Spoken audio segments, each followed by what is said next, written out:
to stand on the Word of God, to arise and to speak, and then to charge. The Bible says David went at him with a sling and 5 smooth stones. First he tried on Saul's armor, didn't fit him, couldn't move, and something that wasn't his. So he said, well, the one thing I know how to do, I know how to be a shepherd, and as a shepherd I use a sling and stone. Saul says, you can't defeat me. He goes, you don't know who you're talking to. You think I'm just a shepherd, but as a shepherd, I've had to defeat a bear, I've had to defeat a lion. This Philistine ain't much to me. Do you know why? Because I'm going at him in the name of the Lord our God. Amen? But I'm not telling us to go out and buy guns and stock up and let's hold our fort in our own house. We're Americans, and we got the right to bear arms. No, but we do have the right to praise our Lord and to call upon our God. And we do have the right to go after these groups in the name of the Lord our God. And what is our weapon? It may not be a sling and 5 smooth stones that David had. I don't know about you, but I got 965 smooth pages in the Bible I'm preaching out of today. That's our weapon. The Word of God is our weapon. And that's what we need to stand upon and say enough is enough. I'm tired of being passive and quiet because I don't want to hurt your feelings or rile you up, because if I say something you might go do another attack. They're going to do it anyway. They're attacking us without us saying a word. So why not let's give them the word? Maybe they won't attack when they hear that Jesus has already died and they don't have to. Let's go after them with the smooth pages of the Word of God. Amen? Let's go after them and stand up like God called Jeremiah to do. Arise and speak. Let's take a stand for the Lord, because our grim reality is the same one Jeremiah faced and the same one Israel faced. The oppressors were not going to go away on their own. He said, don't be deceived and think they ain't going to come back. We can't be deceived and stay quiet any longer. I know I'm passionate about this, and I got to tell you something. It was a big decision for me not to just stay up on the mountain and have somebody else speak for me. But I know we've got very capable speakers that could step in. But when it comes to this message, this series that God has given, I know, please understand 2 things. I'm passionate about what I preach, and I'm an Italian. So sometimes I'm not yelling, I'm just speaking. Deal with that, okay? It's not me being angry. But I get passionate about this because, you know what, in the same way I have been just as passive as every other Christian about not saying anything because we don't want to offend or we don't want to instigate. Well, we have been instigated. They have engaged us. We have no choice but to engage them. I'm not saying let's engage with these. I'm saying let's engage with some smooth pages of the Word of God. Let's start now. We'll get to the end of the message right now. But we got a message that's called the gospel. Who can tell me what the gospel stands for? What's the definition of the gospel? It's what? The gospel is the good news. Good news. Something we don't see on Fox or CNN or MSNBC or... We don't see good news, but we got good news.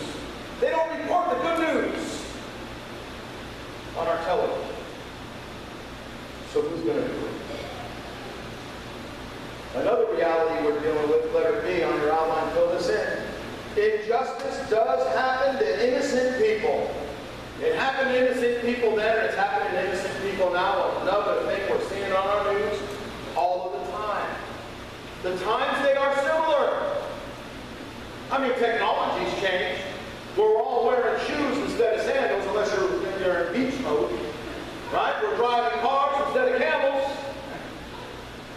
Some of you are still smoking camels, and we'll have a delivery service later.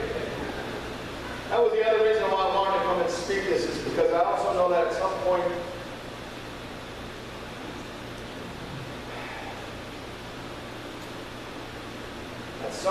we have a tendency to minister to direct people rather than to the entire group.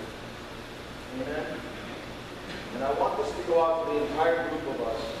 And I want the Holy Spirit to bring it directly to you. Amen?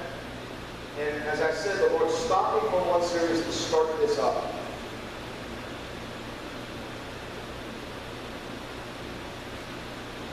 We're living in a difficult time. Injustice happens to innocent people. In our scripture, Jeremiah 37, verse 11 to 15. I've got all my pages color coordinated. It's not my preaching Bible, by the way. So bear with me. Verse 11. After the Babylonian army had withdrawn from Jerusalem because Pharaoh's army, Jeremiah started to leave the city to go to the territory of Benjamin and get his share of the property. Verse 13. But when he reached the Benjamin gate, he's just going to claim something that's his. Now he has not been arrested yet, so he's free to come and go as he pleases. But when he reached the gate, the captain of the guard, you remember, in fact, it was the captain of the guard in our last story about him, the guy by the name of, I think it was Hushar, who had him arrested. Now it's another captain of the guard, whose name is Elijah, son of Shelemiah. I struggle with that because I really want to go Shemaramaningam every time I see this name. They arrested him and said, "You are deserting to the Babylonians." No, it's not true. I'm not deserting to the Babylonians. But the guard would not listen to him. Instead, he arrested Jeremiah, brought him to the officials. They were angry with Jeremiah and had him beaten. He was just trying to go out of the gate. An innocent man doing what was rightfully his to do. And they beat him and imprisoned him, and it says, in the house of Jonathan the secretary, which they had made into a prison. That was something that was common in those days. Caiaphas, the high priest, in the times of Jesus, had in his house, in the basement area, was somewhat of our version of a holding tank where our Savior stayed a night or two before they crucified him. So it's something similar to that. They converted Jonathan's house into a prison cell, and they locked him up in there.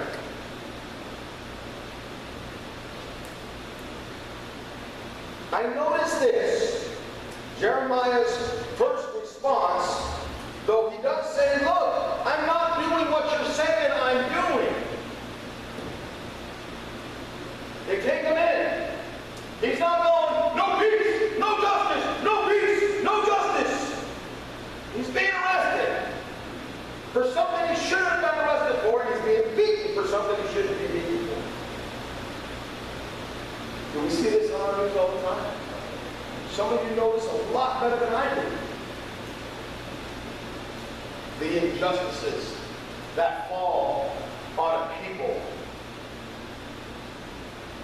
When bad things happen to good people, based on the color of their skin or based on their economical class. Injustice happens to innocent people. And I hate to say it, but our grim reality is it always has. It always has.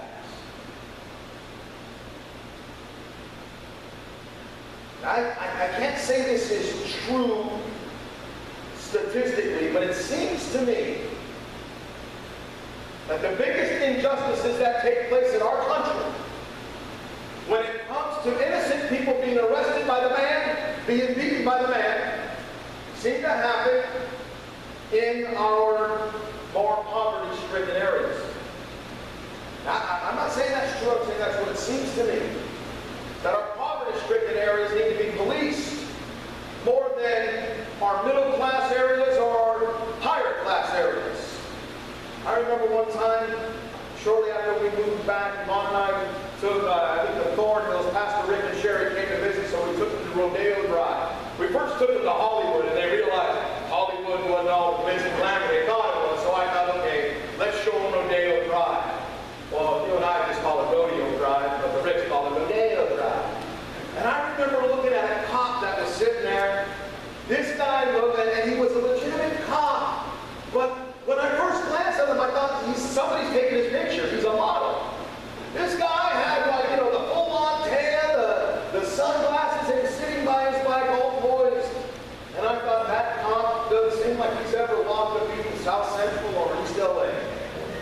know if that's true, but it seems like the cops out there on Rodeo Drive fit that image.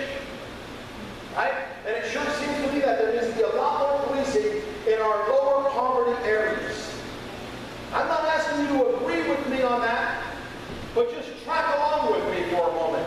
If that's true, why is that true? Why do our lower class areas have to be policed more than the higher class areas? And by class, I don't mean classiness. I'm just talking about an economical status. Those that are living at the poverty line or below, by the way, which I am one, those that are living at the poverty line or below, in the areas they live in, seem to have to be policed more than everybody else. So why is that? Well, there always seems to be a lack of jobs in those poverty-stricken areas. People that have been so used to living off of welfare and that welfare system that handed down to generation that people are literally having kids just to stay on welfare. I remember when I was working as a driver for the Drug and Alcohol Counseling Center, driving and picking up a young girl who, as we were driving, she was pregnant. I just started to ask her a question. I said, so what is your dreams? Now, obviously, she's going to drug court, so she's had a rough life. She's made some very serious bad decisions, but now she's pregnant, struggling to stay sober throughout her pregnancy. I said, what's your dream? She said she's having a boy. What's your dream for your son? This was her response, and it shattered my heart then, and it shatters it right now. Her response was, I just don't want her to get lost in the system. I want her to slam on the brakes right there and then. I didn't hear I want him to be president. I want him to grow up and be the best person he can be. I want him to own his own business. I want him to go to college. Her dream was that her kid wouldn't be lost in a system. This coming from a girl who'd been lost in a system. So where's the breakdown? I know this about men, because I can speak about being a man.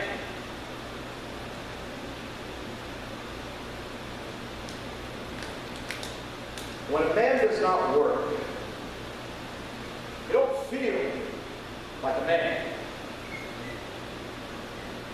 The problem with it, our society has said it's okay if you don't work.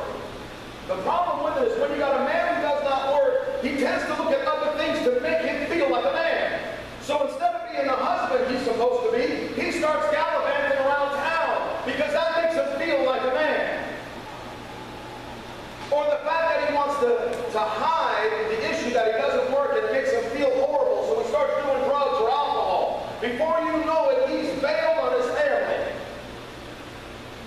So now, here's a man who's got kids out there, got nothing going on with the kids, not relating to the kids, because he's struggling to feel like a man. So he hides that in his activities, and now we've got a kid being raised up that's got no father figure in that home. Yesterday, last night, during this time of prayer that broke out, I saw a young man who was bent over his chair, and I could tell by the way his body was moving, he was breaking, he was crying. He had a female leader that was overseeing their youth group. She looked at me and said, can you pray for him? So I literally had to crawl up. I literally had to move over people to get to this kid. So I finally get to him. And he's sitting here like this, crying. And I walked up and I just put my hand on my little pastoral thing. Put my hand on him and pray. So I began praying. He says, that's not what he needs. Don't get spiritual on me. The kid is crying. I put my arm around him. And he breaks, and I begin to break. And as I'm breaking and he's breaking, God says, will you tell him that I love him? His name is Jose, and I love him. Tell him he matters to me. So here I am breaking, trying to get these words out. I've got slobber coming down all over me. And I'm telling this kid this because this is what the Lord is putting on my heart. At the end of this prayer time, I step back stands up, and this one shocked the heck out of me, because when the kid stood up, he kept standing. This kid was huge. And I'm like, you gotta be kidding me. He had like a little mustache going. He wasn't a kid at all. Well, he wasn't a kid, he was a big kid. And I look at him, and he just envelops me. And we sat there hugging. So you think it was his mom. I didn't know this then. The kid looked at me as if he'd never had that done. His mom tells me he hasn't been hugged by a man since he was a young boy and his dad walked out. This is a grown man. I don't know what age, maybe high school. I hope high school. If he was in junior high, my goodness, I'm smaller than I thought.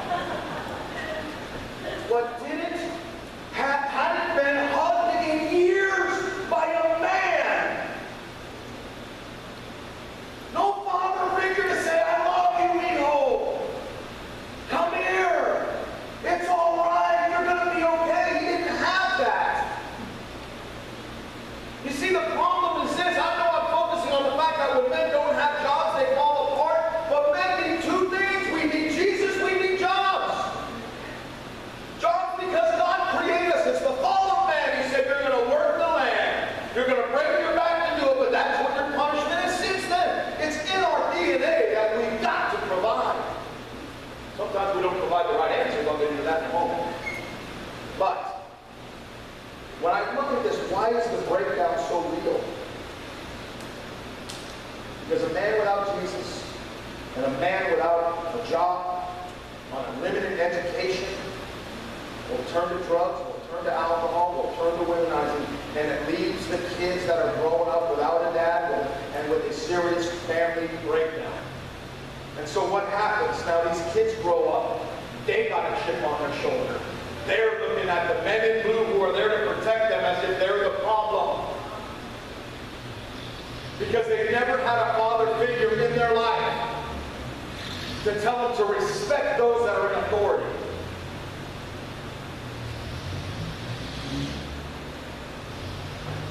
They get fed up now as they grow up. They think the police are harassing them. Now, I'm not saying we don't have some bad cops. We do. But not as many as the news is showing. Not as many as we all retweet on Facebook or repost on Facebook. I have been busted by the cops more times than I'd like to admit. In this country and in Mexico, in Southern California, and even at the happiest place in the world. Yes, I've been arrested in Disneyland. You think you got to roll up? Was thrown up against the fence by Mickey Mouse on a trumped-up charge. Listen, the reality is, when I gave the police that were busting me an attitude, I ended up on the hood of my car and face first into a chain link fence. And I kept giving them an attitude, and I ended up on the ground. And as I kept giving him an attitude, I ended up with my arms behind my back, locked up, picked up from that position, thrown into the back of the car. Why? Because I had a chip on my shoulder. I wasn't giving him any respect. It was my right to talk back. Every time I've been busted and I've given respect, I was treated decently. Still got the ticket, sometimes still got arrested. I know we have this thing called talk.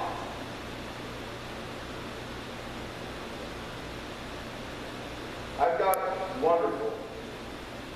Art Gray is a former supervisor of ours, of mine, and is still a mentor of mine. He's an African-American former defense attorney, pastor, supervisor of the four square denomination. And he has talked to me about how those in the black community feel they have to have a talk with their kids. The talk that says, come fight from home, and we'll deal with the injustice later.